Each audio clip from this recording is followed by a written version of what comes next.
Esiet sveicināti un lai jums miers un Dieva žēlastība.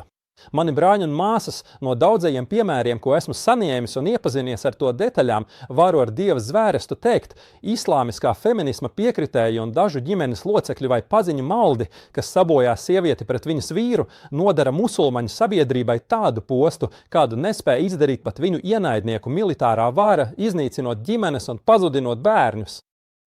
Protams, arī daži vīrieši dara pāri. Jā, tā ir. Taču šī laikmeta sauklis starptautiskajās organizācijās ir ģimenes iznīcināšana, galvenokārt caur sievieti, un viņi šajā ziņā ir guvuši ievērojamus panākumus. Starptautiskajām organizācijām ir izdevies noniecināt daudzas vērtības sievietes apziņā. Noniecināt bērnu svētību, noniecināt vīra šķīstības uzturēšanas svarīgo uzdevumu, noniecināt bērnu labas audzināšanas uzdevumu un tā milzīgo nozīmi gan šajā, gan nākamajā dzīvē. Noniecināt aizbildniecības svētību. Noniecināt savu uzdevumu būt par galveno balstu ģimenes cietoksnī, kas stājas pretī cilvēku un dēmonu kārdinājumiem, un svētību uzvarēt dabas ienaidniekus.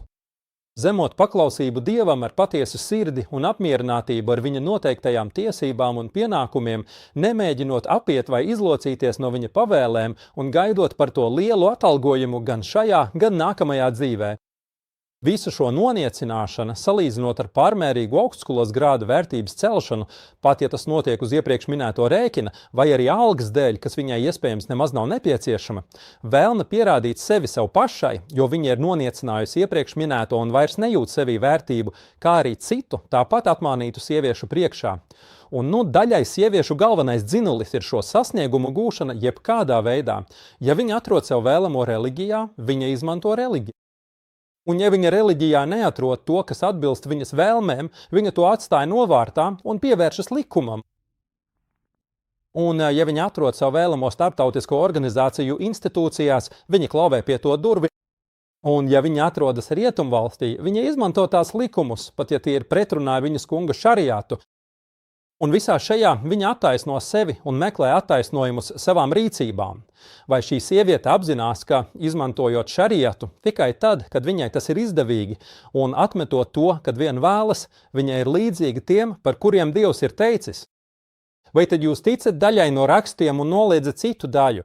Vai viņa apzinās, ka māna pati sevi, kad nomierina savu sirdsapziņu, domājot, ka viņai ir taisnība tajā, ko dara, lai gan patiesībā viņa nepaklausa savam kungam un saceļas pret viņa pavēlēm?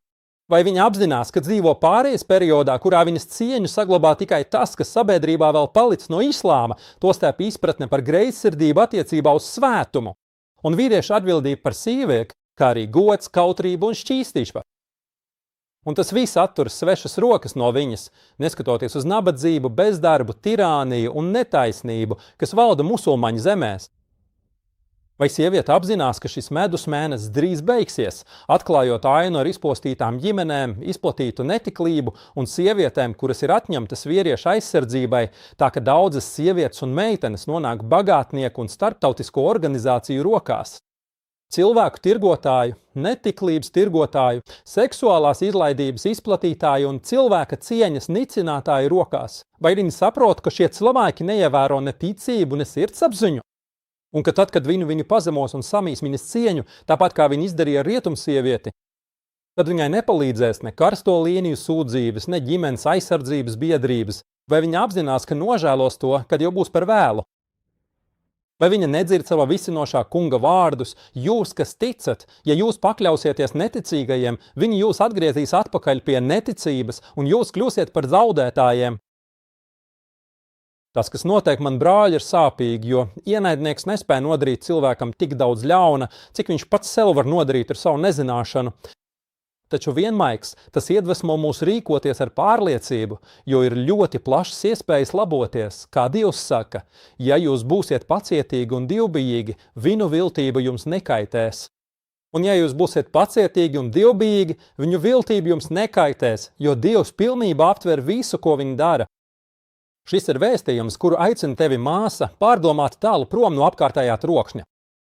Jo ik viens, kurš aizvēr tavas ausis patiesības priekšā, tavus grēkus tavā vietā tiesas dienā neuzņemsies. Dievs saka, un ja apgrūtinātais aicinās kādu nest savu nastu, Un ja apgrūtinātais aicinās kādu nest savu nastu, neviens no tās neuzņemsies pat tad, ja tas būtu tuvs radinieks. Tu vari brīdināt tikai tos, kuri savā sirdī bīstās no sava kunga un ir nodibinājuši lūgšanu. Un kas šķīstās, tas šķīstās tikai savas dvēseles labā. Un pie Dieva ir atgriešanās. Dieva miers un svētība jums!